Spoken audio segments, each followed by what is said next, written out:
Çünki elenin törəməsi 1 bölünsün x-dir. İndi diqqətli olun. Bax, bu biraz çaşdırıcı sualdır. Bax, bu sual çaşdırıcı sualdır. Kimə görə integral tapırsan? Y-ə görə. Bax, məsələn, tutaq ki, mən burada 2dy yazsaydım, bunun mənası nə olacaqdı? 2y. 2x yoxdur.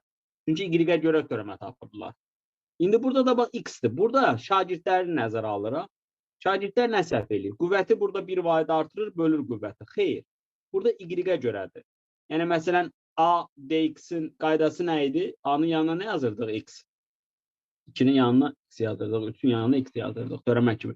Deməli, mən sadəcə burada yanına y yazıram. Çünki y-in törəməsi 1-dir, x avramda x qalır. Burada z-ə görədirsə, yanına nə yazıram? Z. Burada x-ə görədirsə, yanına nə yazıram? X. Bax, biraz çaşdırıcı sualda. Orada dx, dy, dz-lərə fikir verin. Çünki yazıca salın, zx-in törəməsi. X-ə görə törəmə tapanda z-i verirdi. Aydındır mı? Bəli. Bacırsız burada çaşardınız. Bu deyil. Bəli.